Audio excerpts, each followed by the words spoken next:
Bem-vindos ao Magos CX, hoje diretamente dos estúdios Johnny Days, aqui. E, cara, quem quiser saber mais sobre eles, são muito bacanas, dá uma olhada na rede social deles. Quem vai contar um pouquinho das histórias e das mágicas que fez no nosso setor é a Ana Vidal. Ela é diretora de CX do iFood. Ela já correu meia maratona, tá meio capenga hoje em dia, e fez muito tempo de balé. Ana, obrigado por aceitar o convite. Queria que você começasse contando aí um pouco da sua história, da sua carreira, como é que foi? Olá, bom dia, boa tarde, boa noite aí para quem estiver ouvindo a gente. Muito feliz de estar aqui, obrigado pelo convite. Espero que seja divertido para todo mundo, para nós aqui nessa conversa e principalmente para você que está em casa com alguns insights. Vamos falar um pouco de feitiçaria, magia aqui, trazer algumas coisas. Bom, quem é a Ana, né? Vamos começar. Ana, uma mulher, 37 anos, casada, sem filhos, adora fazer atividade ao ar livre, correr, fazer esporte, tá sempre em contato com a natureza, trilhas e tudo mais, mas também adora uma boa mesa de bar. Então, assim, gente, pessoal, eu gosto de verdade. Quem me conhece sabe que eu sou da festa. É uma dupla personalidade que ela tem. Exato. Uma coisa compensa a outra, entendeu? Uma coisa tá ligada. A corrida ali era mais pra queimar as calorias, mas é uma coisa que eu gosto muito. Esporte sempre teve junto comigo desde pequenininha. Dancei muito tempo balé. Claramente não virei bailarina, não deu certo, fui pro mundo corporativo. Mas continuei com esporte na minha vida, então gosto bastante. E acho que as coisas se equilibram, é importante também ali ter as duas coisas. Na carreira, vida profissional aqui, fiz marketing de formação, depois fui fazer engenharia financeira, e eu comecei minha carreira na Ambev, então quem já participou, ouviu falar da cultura Ambev, fiz a carreira tradicional, supervisora de vendas, fui coordenadora de eventos, gerente de venda, gerente de trade, trabalhei em inovação, fui para administração central, então foram 7 anos, 7 cargos, muito da área comercial ali, muito em contato com restaurante, bares, mercados. E aí, no final, mais focado para inovação mesmo, já trabalhando um pouco mais na área de digital, fui montar o Empório da Cerveja, canais digitais para vender cerveja aí. Então, legal, que eu trabalhava já com coisas que eu gosto muito, cerveja, Gente, relacionamento. Relacionamento o tempo todo. Depois desses 7 anos, eu fui para o Whirlpool, uma experiência completamente diferente. Quem trabalha nesse mercado sabe que ele é bem mais demorado, bem mais trabalhoso, o ciclo de vida do produto é diferente. Empresa americana, outra cultura, mas uma empresa muito humana, muito people. Acho que cuida muito do consumidor também. Então, aprendi muito sobre cuidar do consumidor, aprendi muito sobre planejamento, estrutura ali, e muito sobre liderança, sobre pessoas. Acho que, no fundo, pessoas sempre permeia tudo. Fiquei 5 anos na Whirlpool, e aí fui para o iFood. Agora eu tô praticamente 5 anos no iFood, faço agora em agosto. Então, no iFood também fui para cuidar de planejamento comercial. Então, minha carreira tinha sido mais na área comercial ali. Então, eu fui para cuidar de planejamento comercial, construir ali, ajudei a montar, estruturar a parte de aquisição autônoma de restaurante. Então, trabalhei um pouco com growth, como trazer restaurante para dentro do iFood, como dar escalabilidade, como montar funil 100% digital, enfim. Cuidei um pouco dessa área. Voltei para a área comercial, tento sair, mas me levaram de volta. Cuidei do time comercial do iFood durante quase 2 anos, principalmente da parte de inside sales, de customer success e de volumetria de restaurantes ali, então dos restaurantes pequenos. E agora estou quase há 1 ano em CX, em Customer Experience, e hoje aí responsável pela operação tanto de clientes, quanto dos restaurantes, quanto dos drivers, passando por todas as verticais, seja mercado, fintech, restaurantes, enfim. Então, tô com esse desafio na mão aí há quase 1 ano, super empolgada, aprendendo bastante e deixando o pessoal um pouquinho maluco lá. Boa, imagina, você super pilhada, né? Um pouquinho. Olhando para uma estrutura comercial, né, do ponto de vista de gestão mesmo, você tem vários KPIs, você tem várias metas e tem um playbook ali de como fazer a coisa. Aí quando eu vou para uma estrutura de atendimento a cliente, o que você vê de similar entre as duas e o que você vê de diferente? Eu acho que todo mundo fala, nossa, mas você mudou tanto a sua carreira. Mudou, só que não tanto. Eu acho que o que tem de muito parecido, ambos tem muito foco em olhar números, meta. Então, assim, virou um mês, você sat zera. Virou um mês, a meta de venda zera. E o pacing é diário. Se você perder 3 dias do CSAT porque você teve um problema na operação de atendimento, você não recupera seu mês. Você continua tendo um mês onde sua satisfação do cliente foi ruim. Com vendas, a mesma Se coisa. o cliente não bebeu a sua cerveja hoje, não vai acumular para beber tudo no... Exatamente. Se ele trocou sua marca naquele dia do Sim, bar, sim. na mesa, você também perde. Então, acho que o pacing diário ali da venda ou do atendimento, ele é muito importante. Outra coisa que é muito parecido é a energia dos times, assim. Time comercial e time de atendimento normalmente tem muita energia, você precisa de pessoas sensíveis, boas de relacionamento, com contato, feeling para entender tanto a experiência quanto analíticas para mover o número. Então, acho que essas coisas são muito parecidas. O que é muito diferente? Eu costumo brincar que eu virei o pensamento de cabeça contrária, né? Na área comercial, você pega um negocinho pequeno e tenta deixar ele grande. Então, o mindset é sempre de crescer, evoluir. Sempre mindset de growth. No atendimento, a gente tem muito a visão contrária. Você pega um problema grande e tenta deixar ele pequeno. Então, é reduzir ao mínimo qualquer parte da experiência que não esteja boa. Então, o foco é o contrário, né? Você inverte a lógica do problema e a lógica das análises. E aí você vai tentando fazer o plano de ação para que ele fique pequenininho, que ele não impacte mais, ou que ele não seja mais uma fricção ali dentro da tua jornada, para o cliente, para o restaurante, enfim. Então, eu acho que eu mudei a forma de pensar. Isso é bem diferente. Legal. Então, legal. acho que é basicamente isso, assim, que muda. Tá. E contando um pouco de estrutura, né? Hoje você tem o pessoal de atendimento em si, mas eu imagino que você tenha outras áreas até para poder fazer isso. Até para poder analisar o que está tendo muito volume e como é que eu faço até chegar na ponta, lá no app, porque tem uma mudança de produto. Não sei, tô supondo aqui. Então, como é que é tanto o time que você tem interno e qual o time que você interage mais para poder fazer essas melhorias de processo e a coisa acontecer? Hoje a gente tenta ter estruturas mais verticais ali na nossa área para que a gente consiga minimamente ter muita sensibilidade da ponta e interagir de maneira mais cross. Então, e a gente trabalha bastante com squads lá no iFood, que acho que é um modelo bem comunicado hoje, bem falado hoje em dia. Então, eu tenho uma vertical que olha para restaurantes e mercados. Por quê? Porque é um relacionamento B2B, a forma de cuidado e tratativa é outra. Ali eu tenho que fazer o parceiro crescer, ele tem que faturar mais dentro do iFood. Essa é a felicidade e a satisfação dele com a minha plataforma. Ali é um pouco de trade, né? É você ajudar ele a vender mais. Exato. Tá. Então tem trade, tem a parte de problemas, mas tem a parte de fazer ele vender mais. Tá. Aí eu tenho uma vertical que olha para drivers, e aí o driver, ele olha aquilo como ganha-pão dele. Então ele também quer faturar mais, mas ele precisa ser rápido, ele tá na rua, a forma de suporte é diferente. Então, a agilidade com que eu tenho que ter o atendimento para ele ali, a forma de falar, a linguagem, a dor é outra. Então, a gente tem uma vertical de drivers. A gente tem uma vertical só de clientes, que a experiência que ele quer é chegar a melhor comida, mais saborosa, rápida, num custo-benefício bom. Então, a linguagem também é outra, o formato é outro. Então, a gente divide por verticais. E a gente tem uma vertical hoje que atende mais cross, que faz mídias sociais. Então, tanto LinkedIn, Instagram, Facebook, quando marca @iFood lá, a gente tem um time para responder. Esses times, todos eles têm interface com produto, engenharia. Como? Em squads. Então, você pega o time de restaurantes, junto com o time de produto de restaurantes, junto com o time de engenharia de restaurantes, senta ali e monta as melhores jornadas, estrutura e vai tratando os problemas do dia a dia ou as soluções do dia a dia. Então aí, nós temos um time que é cross, mas não é cross, porque praticamente, tá junto ali, é todo dia, você toma café da manhã, almoço e janta com eles.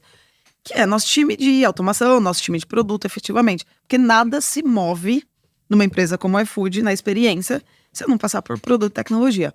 Então, precisa estar super conectado, e a gente está conectado. E aí, cross, a gente acaba tendo um time de BI ali, também, planejamento BI, porque é muito dado. Tá, então esses times, sei lá, tem uma diretora de produto, uma diretora de tecnologia ali, e aí os times, apesar de terem diretorias diferentes, eles trabalham muito juntos, eles estão tem chefes diferentes, mas a coisa é uma só, rolando. Exato. Então, a reunião semanal dos times, ou a reunião diária, não é só eu com o meu time. É o time de restaurantes com a área de produtos de restaurantes com a área de tecnologia de restaurantes. Então, tem mais interação do meu time de restaurantes com o time de tecnologia restaurantes do que talvez o time de restaurantes com consumidores. Foi até todo mundo fala assim, nossa, é fácil, é difícil. essa foi uma das dificuldades que eu cheguei agora, assim. A gente tá tão próximo de produto e tecnologia das áreas que, como atendimento, não tem uma unidade. Então, quando eu olho, às vezes eu tenho uma boa prática excelente em clientes que eu poderia replicar em restaurantes, eu não repliquei ainda, porque esses pares A distância deles é grande. tá maior Do que ele com... Exato. Entendi. Então, assim, hoje, um dos meus desafios no iFood é como gerar esse atendimento 360. Porque, às vezes, o mesmo problema gerou 3 atendimentos diferentes. Então, o entregador chegou no restaurante lá para pegar um pedido. Ele não conseguiu, tá fechada a loja. Ele vai abrir um ticket lá para mim e vai falar, o meu entregador tá falando com o meu time de drivers lá, falando, olha, não consigo coletar o pedido. O restaurante só fechou a janelinha, porque ele não queria que mais ninguém entrasse, e ele já fechou o salão, mas ele tá com o pedido pronto. E ele liga lá pro meu time de restaurantes e fala, manda uma mensagem falando, olha, o entregador não chegou. Então aí tem dois Ou seja, times. eles estão um na porta do outro, na cara do outro, eles têm que usar vocês pra fazer esse... E aí o Matheus me liga e fala assim, ó, meu pedido tá atrasado. Ele manda uma mensagem lá no chat, meu pedido tá atrasado. Todo mundo infeliz na história. E 3 lugares separados. sim. E eu preciso dessa intersecção. Porque aí, com essa inteligência, com essa visão dos 3, eu dou a mesma resposta. Eu te dou uma expectativa de chegada do pedido mais precisa. Eu faço eles conversarem e empodero esse caminho entre o restaurante e o driver, entre o restaurante e o consumidor, para que essa solução aconteça de uma maneira mais fluida. Então, isso é uma das dificuldades hoje. Cara, um baita desafio, né? Porque faz sentido eles estarem juntos, faz muito sentido. Porque você falou, cara, se o lance é reduzir os problemas maiores, eles estando junto da automação, mas eles se comunicam, né? Eles são times separados, mas eles estão ligados de alguma maneira. Olha, eu preciso de muita tecnologia para isso e acho que até um pouco de feitiçaria, viu? Porque não tá fácil. Conseguir construir essa visão 360 mesmo é divertido. Boa. E o que você tá vendo de tecnologia? Você pode falar nome de produto ou até conceito de produto que você acha que pode ajudar nesse problema e em outros que vocês têm? O que vocês estão... Você é bem ligado a isso, né? Então eu queria entender um pouco dos diferentes... Olha, tecnologia, eu acho que toda a área de atendimento, toda a área de interface com o consumidor tá passando por muita transformação e precisa de muita tecnologia hoje em dia. Então, nós estamos usando algumas coisas, né? Algumas camadas. A primeira vertical que a gente acredita muito é empoderar o autoatendimento e que as pessoas consigam ter o máximo de informação visível possível. Aí, então, a gente trabalha muito no nosso produto para gerar um primeiro atendimento e o primeiro autoconhecimento. Para o próprio entregador, o próprio dono do restaurante se resolverem. Perfeito. Esse é o ponto, né? Nem envolver o time de atendimento. Tá. Exato. Então, até se resolverem sozinho primeiro ali. Se ele não conseguir se resolver sozinho, a segunda ponto que a gente está pondo tecnologia é empoderar o ecossistema para que tenha autonomia para que essas partes conversem entre si. Tá. Então, a gente está abrindo via nossos produtos e ainda sem fornecedores externos, a gente chama de handshake. Mas nada mais é que um canal de comunicação claro e simples entre as partes do ecossistema para que eles se resolvam e eles consigam conversar. Depois que sair de tudo isso, a gente vem e aplica uma camada de AI. E aí, a gente hoje tem AIs separadas, que a gente acaba sendo desenvolvimento próprio nosso, mas a gente tem um agente virtual que atende consumidores. Eu tenho um agente virtual que atende entregadores, eu tenho um agente virtual que atende... Separados. Restaurantes. Tá. E hoje eu tô pensando em como construir esse quarto agente, que é uma AI que ajuda as outras AIs. Então, assim, o que eu crio um maestro, a gente chama de cérebro, para empoderar todo esse ecossistema. Então, a gente tem lá algumas e a gente tá se organizando. Então, aí tem essa... Segunda camada. Segunda camada. Que já, até então, tudo tecnologia nossa própria. Depois disso, não conseguir resolver isso, gera um ticket. E aí ele pode cair ou no Zendesk ou no Salesforce. E aí todo mundo fala um ou outro, eu acabo usando os dois. Depende, em restaurantes eu tenho Salesforce, em consumidores eu tenho Zendesk. Algum motivo específico ou simplesmente porque foi acontecendo, foi implementando? Históricos e legados da forma como foi construído. Assim. Então a gente trabalha hoje muito com os dois também. E aí isso transborda, obviamente, parte desse atendimento. Algumas coisas, por exemplo, na área de fintech, eu ainda faço com time próprio dentro do iFood. Nas outras verticais, que a escala é muito maior, aí eu tenho a ajuda de vários parceiros, várias EPSs aí, BPOs. Mas que usam a sua tecnologia. que todos estão embaixo de Salesforce ou Zendesk. Que usam a nossa tecnologia. Uma outra coisa, até o nome é curioso, chama Oráculo. Então, assim, estamos aqui no Magos do CX falando de Oráculo. Nós desenvolvemos via produto uma camada que, teoricamente, ele não prevê o futuro como deveria pelo nome, mas ele já traz todas as informações necessárias. Então, ele coleta informação de todo o nosso ecossistema, do restaurante, do processo, da política que deveria ser aplicada ali, e traz isso para o atendente de uma maneira mais clara. Então, qualquer agente tem acesso ao Oráculo. E aí o Oráculo é o mesmo para todo mundo, porque eu posso colocar um pedido ali, e se eu tô olhando para restaurante, eu vou ter informação do cliente. Se eu sou cliente, eu tô olhando a informação do restaurante. É isso? Ainda não. Meu Oráculo ainda é um de restaurante, de entregador e um de drivers. Mas a gente tá, neste momento, desenvolvendo o Oráculo Cross, que é para o atendimento 360. Nós começamos esse ciclo. Essa é uma outra tecnologia nossa, interna que a gente tá consolidando. Acho que muita gente chama de meu painel, tipo, tenta levar isso para dentro do Zendesk, para dentro do Salesforce. Nós estamos desenvolvendo uma tela interna nossa. E aí a gente pluga isso em qualquer um dos sistemas que a gente for usar. Tá. E as outras unidades? Você falou muito de cliente, driver e restaurante. Aí vocês têm ali vale alimentação, não sei como é que vocês chamam, iFood de benefício. Benefício, perfeito. E tem outras unidades. Aí como é que esse pessoal se integra? Aí é muito mais separado ainda. Não, a gente eu tenho uma posição de head que olha o B2B. Então ele tem a cadeira de restaurantes, a cadeira de mercados, porque mercado é diferente se atender o GPA, se atender o McDonald's. Uma cadeira de mercados e tem uma cadeira de fintech ali. E dentro de fintech eu tenho iFood Benefícios, iFood Pago. Aliás, vem novidades. Quando vai pro ar o nosso podcast? Uns 2 meses ainda. Então tá bom, então já pode falar. Tá. A gente tá lançando tanto a parte, a gente tem a Maquinona. O mercado tem maquininha, nós temos Maquinona, porque faz muito mais coisa, que integra ali bastante pro salão do restaurante. E a gente também tem a parte toda de banco, né, de financiamento, de empréstimo para restaurantes. E também o iFood Benefício, que aí são para as empresas comprarem, disponibilizarem para os colaboradores. Então, estamos lançando essa vertical nova.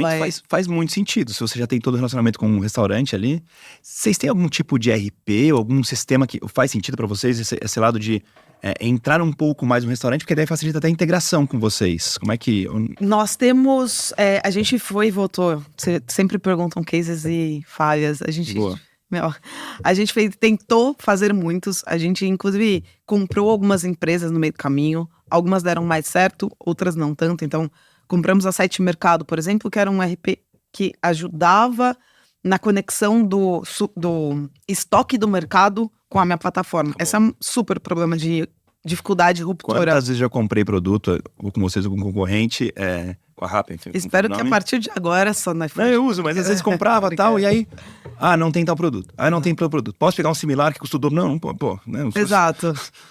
Mas enfim, entendo o problema. Então, é super complexo. Então, a gente teve algumas. E uma que deu muito certo, a gente tem uma empresa, poucas pessoas conhecem, chama Anotaí. Nós fizemos a fusão ali com eles fazem 2 anos, mais ou menos.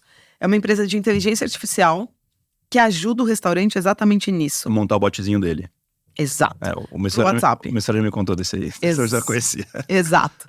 E aí ele faz todo o pedido. E quando o restaurante usa o Anotaí no WhatsApp dele, por exemplo, e o iFood, eu já consigo conectar as duas coisas. E aí você tem um sistema só que você lê os 2 pedidos. E agora a gente tá indo pro iFood Salão, que é a Maquinona, que vai tirar o pedido ali no salão. Então, você foi no restaurante, o garçom te abordou, ele pediu ali, fez toda a compra, enviou o pedido para a cozinha. Esse pedido também sairia tudo conectado. Perfeito. Então, você teria vendas do salão, vendas online dentro do iFood e vendas via WhatsApp. Você ajuda o restaurante com uma solução completa de gerenciamento. E aí ele consegue ter uma visão melhor de estoque, uma visão melhor de faturamento, uma visão melhor de clientes. Eu acho que tudo isso, e além disso, você consegue começar a dar desconto. Olha, se você vender tanto comigo, você tem um mistério, enfim. Sim. Mil coisas podem surgir aí. Ou dar insights para ele. Olha, esse consumidor aqui, ele vê no teu salão, mas ele nunca pediu no iFood. Você não gostaria de dar um cupom para ele ter recompra? Ou ele sempre pede no iFood e ele mora perto da tua casa. Por que você não convida ele para vir pro teu salão? e oferece o drink de entrada grátis. Então, você consegue ajudar ele a encher o salão quando ele precisa. E otimizar Legal. Depende, né? Acho que não tem uma solução só para todo mundo. Tem um restaurante que tem salão muito forte e quer vender mais no delivery porque ele quer otimizar a cozinha dele ali. Tem restaurante que tem delivery muito forte e o salão dele tá sempre vazio. Então, eu consigo ajudar nas duas frentes ali. Legal. E eu fico pensando também, porque o incômodo que eu tenho quando eu sempre vou num restaurante com meu pai japonês, um simplesinho ali, mas a gente vai. E, cara, tem um monte de coisa que eu não peço, eu não quero nada frito, eu não quero, enfim, sei lá, as coisas ali, normal. E sempre ele pede a mesma coisa. Por que eu vou sempre lá? Por que eu não tenho o que a gente pede? Porque a gente pede sempre igual. E japonês é uma coisa que não tem, é rodízio. Então não é que você vai pedir coisas a mais, ou eventualmente você pode, mas é meio que aquele tradicional. E não fazem, aí o cara fica perdendo tempo, perguntando mil nomes ali, né? Enfim, acho que a gente vai chegar num jeito que o oráculo não vai ser só integrado entre você, vai ser integrado pra fora ali. Exato. A gente vai conseguir chegar lá. É uma emaranhada digital por trás ali, mas estamos nesse caminho. Mas muito bacana.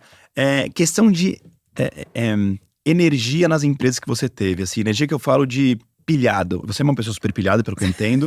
Mas, pô, uma Ambev demanda um nível de ser pilhado. A Whirlpool, imagino que um pouco menos. Como é que você foi adaptando esse seu jeito? E eu acho que quando a gente é mais novo, a gente é menos consciente disso, até chegar numa posição de diretoria que você é agora, numa empresa de tecnologia, enfim, como é que você... Olha, quem conhece a Ana sabe que tem muita energia aqui. Tá. Me chamam de coelhinho da Duracell. Então, já contando apelidos aqui. Na Ambev, eu acho que eu fui muito tratora, assim. E a empresa... E eles gostavam, deixavam, né? A empresa te pede isso. Então, acordar às 7 horas da manhã, tocando bateria em cima da mesa, vambora. E time comercial precisando muito ali desse gás, dessa energia.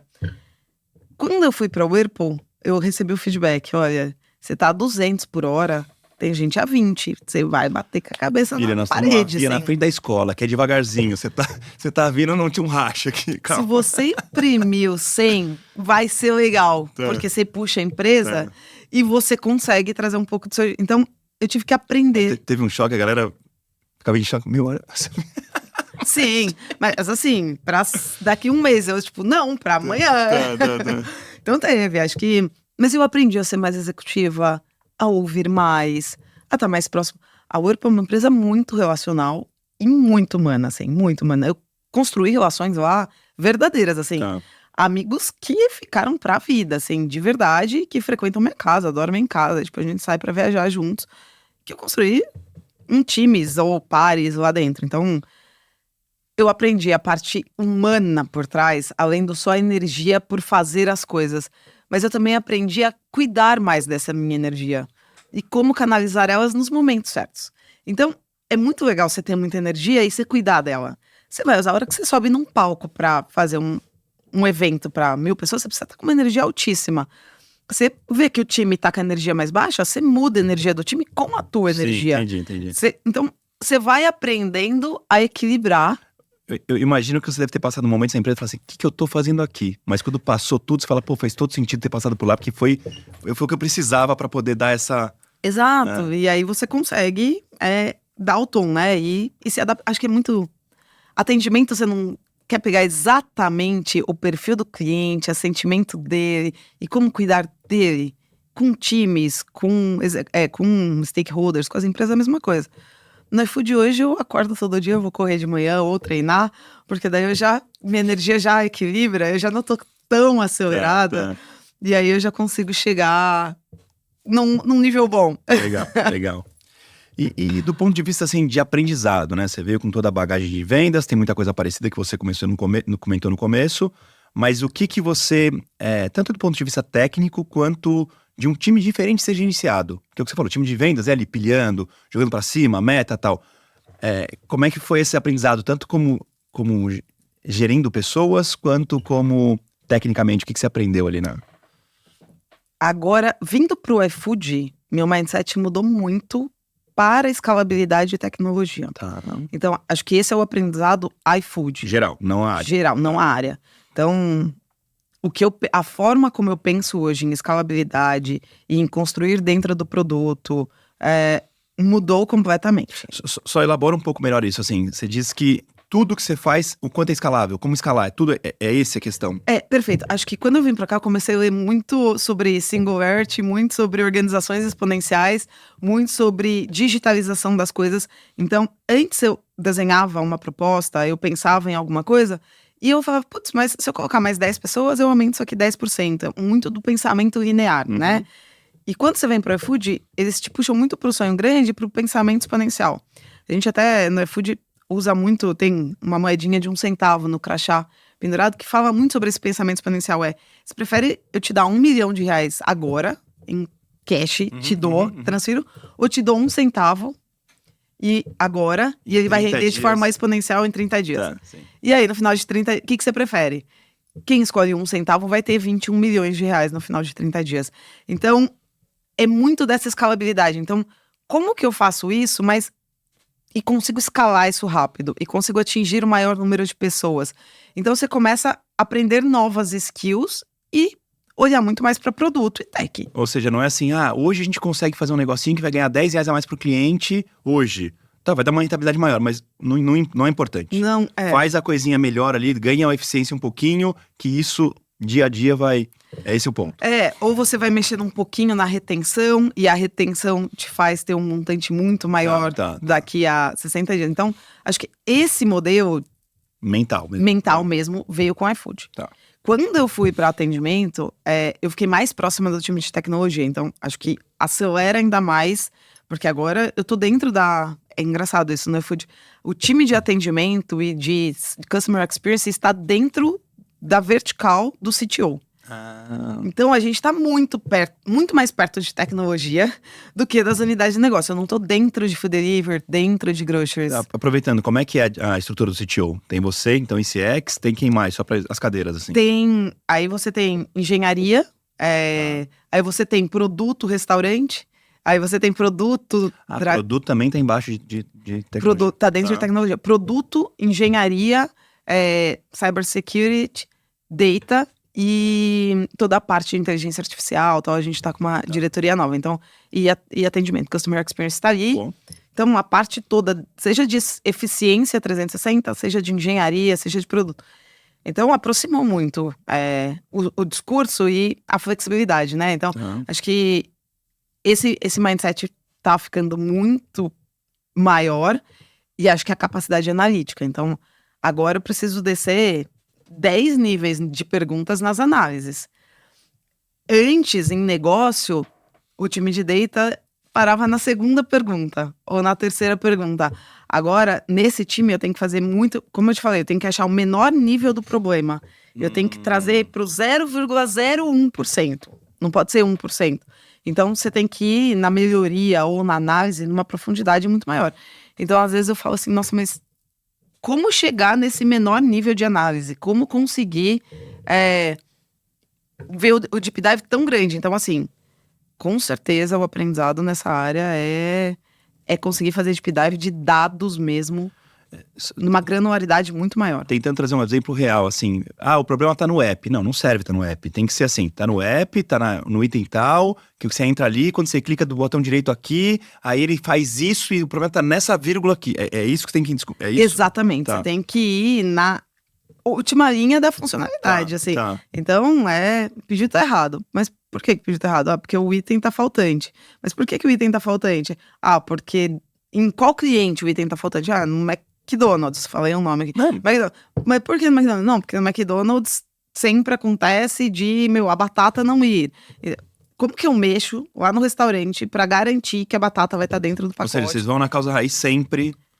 Fazer esse deep dive até o menor nível, ou entrar no app, putz, mas não consigo acessar ajuda. Mas em que momento? Não, quando atrasa. Mas por quê? Putz, porque tem essa trava. Então, você desce muitas camadas, assim, esse nível, essa granularidade, ele não é trivial. E sempre é muito dado, assim. Então, legal. Esse é um aprendizado. Vou voltar na parte de gestão aí, que você veio ali numa pegada super forte, pilhada, tal, se acalmou, conseguiu canalizar as coisas.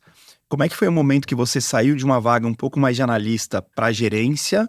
E o que você mudou não mudou em você, mas o que você teve que, ter de skill? Porque sempre tem uma dificuldade nessa mudança. E nessa mudança também para a diretoria, como é que foi a mudança do gerente para o diretor? O que são os... O que muda em cada etapa? É uma boa pergunta. Eu acho que, assim, o que não muda? Liderança. E acho que isso foi uma coisa que a Ambev me deu muito cedo, e isso me ajudou muito a conseguir trilhar a carreira. Todo mundo fala, putz, mas como que eu faço para conseguir chegar numa diretoria? Eu acho que liderança é uma das chavinhas. Então, conseguir entender o coração que está por trás da pessoa, a real dificuldade, o sentimento dela, isso foi uma coisa que eu aprendi muito cedo, isso me ajudou muito na carreira.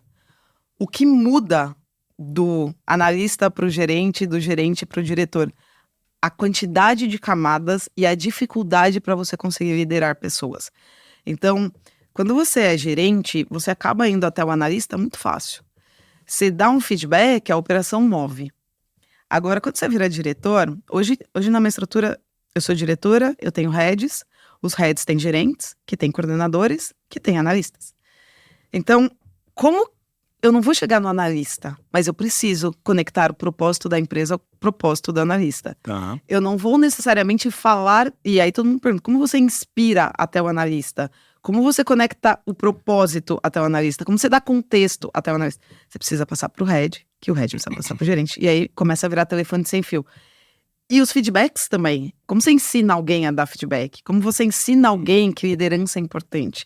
Como você ensina alguém a fazer uma análise mais profunda porque o material não está voltando na profundidade que você precisa? Então, essa é a diferença conforme você vai subindo. Essa é clássica, assim. Essa é uma das principais para você conseguir virar a chave, assim. Fazer... Sua capacidade de ensinar e instigar embaixo de você a executar o que você executava muito bem quando você era gerente, coordenadora, Exato. Com a ponta. E a sua capacidade de ensinar e replicar. Porque quando você é analista, depende de você, você vai lá e faz. Quando você é gerente, você vai lá e faz, ou você entra, ensina uma ou outra pessoa... Pega na mão um pouco aqui, olha ali. Mas você ainda consegue mover seu resultado. A partir do momento que você vira um head de operação, que você tem 100 pessoas abaixo, não é sua capacidade de execução, é sua capacidade de liderança. Tá. É sua capacidade de mobilização, é sua capacidade de comunicação, é sua capacidade de engajar essas pessoas, envolver essas pessoas para que elas entendam o caminho, e aí você consegue colher os frutos. Então, isso muda. E a hora que você vai para a diretoria, só aumenta essa dificuldade, sabe? É muito difícil fazer... eu não tô dizendo subir, eu tô dizendo mentalmente falar assim, pô, agora eu não posso mais eu pegar o analista e ajudar ele... É super difícil. E você volta. Muita gente volta. Você vai acabar voltando. Fala assim, nossa, eu vou fazer. Só quero que você tenha esse momento, vou fazer. Você volta e fala assim, não. Não vou fazer. Como que eu ensino alguém a fazer? Então, aconteceu comigo isso hoje de manhã. Meu head tá de licença paternidade. Tá bom. E ele tem 90 dias lá. São 60, que vai fugir da licença estendida, mas 30 dias de férias. E aí, a análise não volta na profundidade. Aí eu peguei a base de dados antes de vir pra cá. Tava olhando, aí naturalmente eu já queria girar ali a tabela, já organizar. Já queria você mesmo pegar, analista falando ali. Voltando para analista. Aí eu marquei um horário na agenda, eu falei assim, gente, agenda de trabalho. Peguei meu gerente, pus o coordenador, agenda de trabalho. Vou fazer a análise junto com vocês, mostrando quais seriam as perguntas que eu iria respondendo e como eu iria fazendo, porque daí a próxima ele faz, sem eu estar junto. Então eu marquei, agora à tarde, 1 hora na agenda, 1h30 na agenda. Putz, pegando essa base, qual a primeira análise que você vai fazer? Vou olhar esse dado. Você já parou para se perguntar? E qual que é a próxima? E qual que é a próxima pergunta? Olha, eu olharia isso aqui. Vamos olhar? Abre, filtra.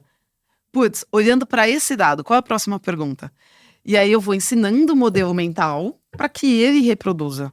E se eu fizer isso, ele vai fazer isso com os coordenadores dele, o coordenador vai fazer isso com o analista e a máquina funciona. Se eu não fizer isso, ele não vai aprender que ele tem que fazer isso. Ou seja, é a mesma questão de escalabilidade que você falou. Perfeito. Você ia fazer muito mais rápido, ia dar muito mais retorno você fazer, meter a mão e fazer, só que você sabe que da próxima você vai ter que fazer de novo, e a coisa ia desandar. Exato. E aí você não consegue dar conta de tudo, ou assumir mais coisas. Eu acho que esse é um ponto de transição clássica, e tem um outro que você vai aumentando, eu costumo dizer que você vai aumentando o seu leque e sua flexibilidade de comunicação. Quando você está como analista, você se comunica entre os analistas, com o teu chefe. Você pode ser só uma linguagem, todo mundo entende aquela linguagem. Tá bom. Quando você vira gerente, você conversa com o analista, com o coordenador, e você conversa com o head, um pouco mais executivo.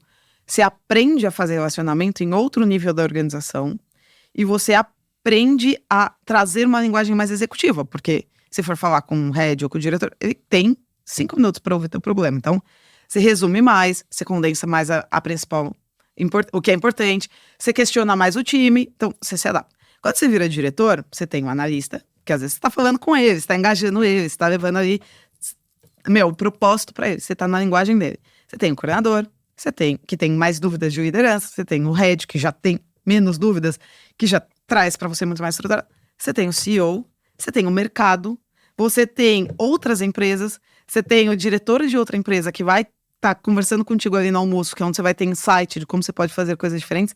A linguagem com que você fala no mercado não é a mesma linguagem que eu falo com o meu analista, que não é a mesma linguagem que eu falo com o meu CEO. Então, a sua adaptabilidade e o nível de comunicação, influência e relacionamento vai ganhando um leque que você tem que ser muito mais flexível. Então, sua capacidade de aprender, se relacionar tem que ser muito maior. Acho que isso é uma mudança, assim, também. Mona, você concorda que para você ter toda essa visão, essa profundidade de análise, porque tudo que eu te pergunto aqui, você faz você separa muito bem as coisas, você estrutura, você quebra em camadas e tal.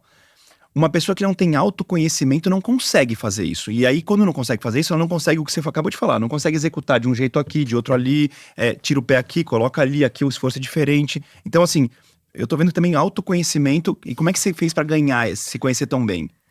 Olha, autoconhecimento é chave para bons profissionais. Autoconhecimento vai levar um atleta a ser de alta performance ou não. Autoconhecimento vai levar um executivo a ser de alta performance ou não. Pode reparar, a maior parte dos grandes empresários de sucesso ou dos grandes executivos de sucesso tem autoconhecimento muito forte. Como que eu desenvolvi, assim? Acho que algumas coisas vão ajudando. Eu fiz um treinamento, e aí eu vou fazer jabá porque eu amei esse treinamento. Falar, claro. Cara, eu fiz um treinamento chamado Líder do Futuro da Crescimento. Tá. Já fiz 3 vezes esse treinamento. Já fiz pela Whirlpool, já fiz pelo iFood, assim. 2 vezes pela Whirlpool. Que é um laboratório de liderança em que ele te coloca em vários momentos sobre pressão e você analisa. E aí você para e fala assim, nossa, deixa eu analisar meu comportamento. E aí você entende que, como eu me analiso num momento de pressão, às vezes meu comportamento é diferente, eu aprendo sobre ele. Então, esse treinamento me fez cair fichas sob pressão eu ajo assim, e eu não deveria. Eu sou mais assado, ou mais preciso fazer mais isso.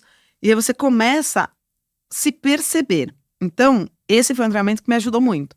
Mas não é só isso. Acho que você conseguir estar quietinho ali com você mesmo, se conhecer, é muito importante. Então, ter o seu momento, né? Com as suas coisas. A gente fala, putz, meditação, não sei o quê. Tem vários caminhos. Pode ser, uma meditação, pode ser um momento que você faz uma oração, pode ser um momento que você encontra ele no esporte. Cada um tem a sua fórmula.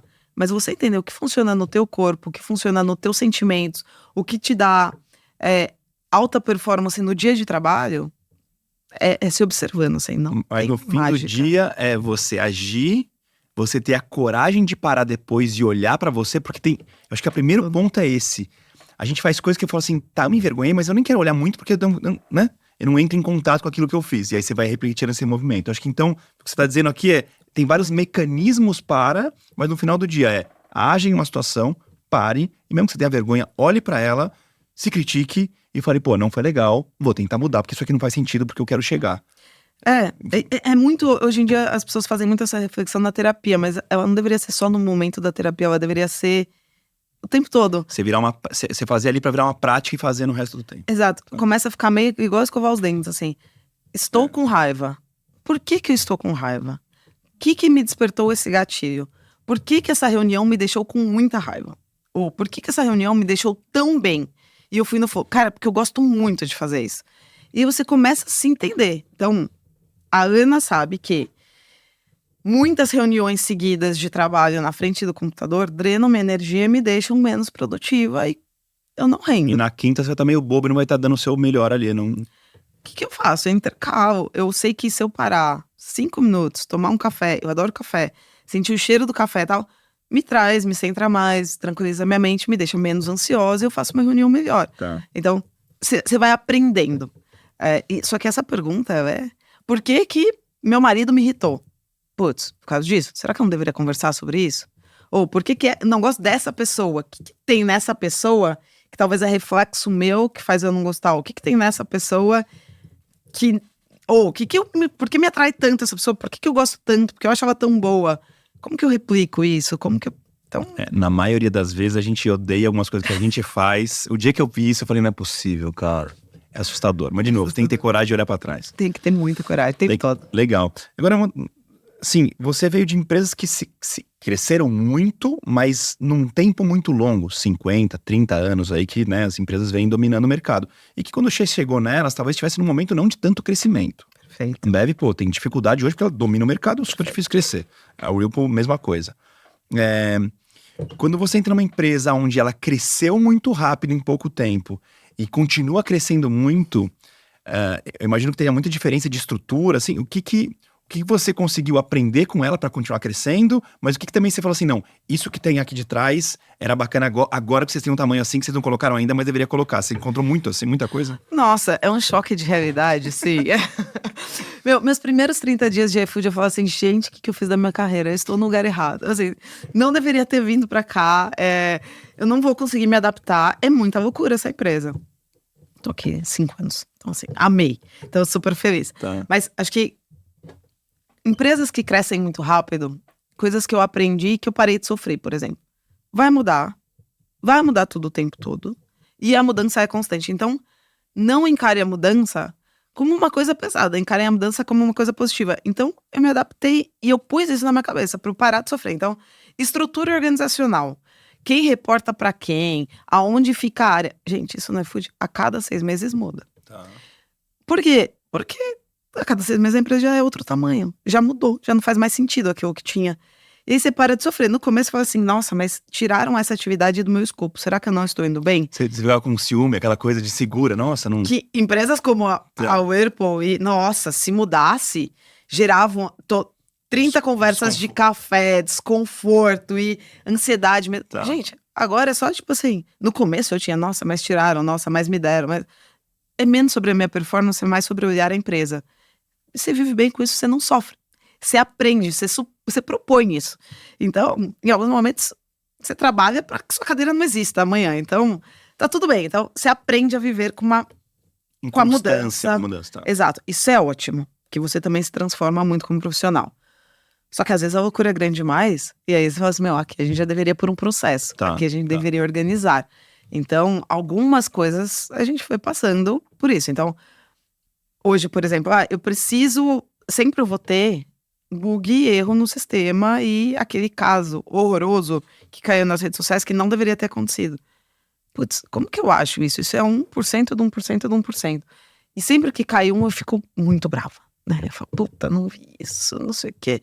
E aí, gera um tempo e falo, mas será que eu deveria estar fazendo... olhando pra isso todo dia, ficar lá no sistema procurando? Quality assurance, não. Eu não vou achar lá, porque é 1%, 1%. Ou eu vou ficar esperando... Como que eu vou colocar no processo? Como que eu vou pegar um AI, vou fazer com que ela rode, que ela ache esse 1%, vou analisar esses casos, vou clusterizar e vou ter uma reunião quinzenal, que eu vou olhar só pro caso que é bizarro e que é horrível, e aí virou um processo. Da onde você tirou o processo, que vai ser uma reunião quinzenal, que você vai parar para olhar isso, que é 1% que você vai pegar da Ambev. Um modelo de gestão super tradicional. Que você faz a reunião de KPIs, não sei o quê, que você coloca na rotina que isso funciona. Se eu não tiver disciplina com isso, eu não paro para olhar isso. Tá. Então eu consigo, através de um mecanismo que a Ambev me ensinou, que é criar um ritual perene, que eu paro, que eu entro no detalhe com o time, pôr na rotina uma coisa, que se eu deixar minha rotina levar, eu não faço. Se eu deixar a rotina de startup levar, eu não faço. Mas é importante? Super. Então, tem coisas que você aprendeu atrás que você precisa usar hoje ainda. Então, eu acho que, e muito disso porque estão contratando gente de empresas mais tradicionais para poder dar esse organizar. Novo corpo, claro, normal. Organizar, estruturar. Enfim, faz parte. Tá. Não, muito bom. Você acha que por você ter tido todo esse viés de vendas... Então, deixa eu falar uma coisa antes. Eu conheço muita gente que tenta pegar o canal de atendimento e fazer ele virar ele ser rentável. E eu já vi em algumas estruturas isso acontecer, tá? Então você tem numa empresa de cartão de crédito lá atrás, que eles começaram a fazer desconto de duplicata. Lá, quando não fazia automático e tal, e colocaram, e aquilo dava tanto dinheiro para a empresa que pagava o call center. Então, o call center geralmente é uma área de custo, mas que as pessoas conseguem fazer essa virada, né? Sim. Você acha que tem um motivo, além de você ser uma ótima profissional, uma boa gestora, que tem essa visão toda, enfim, tudo esse histórico, você acha que tem também essa pegada de, pô, vamos tentar rentabilizar, ou não tem nada a ver com isso, mas isso vem para você também, você tem ideias de como rentabilizar com aquela, enfim... Naturalmente eu tenho essas ideias. Obviamente eu tenho essas ideias e elas estão aqui. Mas não foi por isso que eu vim para esta área. Mesmo porque a gente já veio de um movimento, acho que todas as empresas que cresceram muito, escalaram muito, vieram do movimento dos últimos 3 anos, focando muito em rentabilidade e organizando muito ali o P&L da empresa como um todo. Então, o iFood passou por esse ciclo 2 anos e meio. Então, eu não vim para cá para rentabilizar ou para gerar receita. Eu vim pra cá porque eu acho que eu gosto de entender o problema, sentir a experiência, entender a jornada e fazer com que ela seja boa, que ela tenha alma, que ela tenha carinho, que ela tenha cuidado, que ela seja fluida. É isso. Então, assim, não tem, mas óbvio, tenho várias ideias que eu gostaria de colocar e que hoje eu ainda não consigo por falta de tecnologia ou por falta de conectar um produto a outro, ou porque simplesmente não é prioridade ainda e eu tenho outros problemas antes pra resolver até chegar nessa prioridade. Isso que eu ia perguntar agora, pra gente fechar aqui, como uma diretora que tá olhando pra tanta coisa decide prioridade? Nossa, isso é super difícil. Porque no final acaba sendo você a decisora do que é prioritário, do que deve fazer, e deve aparecer coisa incrível pra fazer. Acho que a gente tem um processo de gestão muito bom no iFood, que você levanta todas as possibilidades, então todo mundo traz todas as ideias para a mesa, aí a gente consegue trazer isso para valores, né? Quanto isso ganha de eficiência, ou quanto isso ganha de rentabilidade, ou quanto isso ganha de experiência. E aí você tem um pool de ideias já metrificadas, né, com cada uma delas. E aí a gente prioriza normalmente, sendo super transparente, a gente tem uma linha de prioridade, mas a gente prioriza e organiza o que cabe e o que a gente consegue fazer, dada a nossa capacidade do time de engenharia e produto, assim. Então, todas as empresas de tecnologias acabam batendo um pouco nisso. Eu acabo escolhendo pelo impacto de experiência e eficiência simultaneamente. Então, eu tenho uma frente que vai me dar muito ganho de experiência. Por exemplo, atender 360 e não individualmente. Putz, isso vai me dar muita experiência. E vai também me dar eficiência. Putz, tem as duas verticais muito fortes e grandes, com alto poder de impacto. Vai ser minha prioridade. Tá. E aí eu vou vendo o tamanho do impacto disso. Ou, isso aqui é só experiência, isso aqui é só eficiência. Putz, eu tenho alguma coisa que são os dois. Priorizar o que são os dois. Aí depois você vai descendo os níveis. Então, eu começo por aí. Legal. E coisas que eu posso replicar para a organização inteira, que o impacto vai ser muito maior, né? Do que muito nichado. Ana, muito obrigado. Parece que nem passou uma hora, mas já foi uma hora aqui. Foi show de bola, adorei conhecer essa história. Gosto de muita gente pilhada, assim. E legal ver como você, por vir nessa pilha toda, conseguiu ganhar consciência, saber onde usar energia, onde não usar. Eu acho que você é uma pessoa que, em vários âmbitos, você é meio as duas pontas, né? Pô, eu faço super esporte, mas eu curto também beber e curtir e sair. Eu sou super pilhada, mas agora eu reflito bastante sobre o que tá acontecendo. Eu acho que você tem isso dentro de você, isso é uma baita vantagem aí no seu profissional. Muito bom, muito bom. Obrigada, adorei estar aqui. Passou super rápido, eu falo muito. Não, foi ótimo, cara. Falei demais, mas espero que a galera tenha tirado vários insights.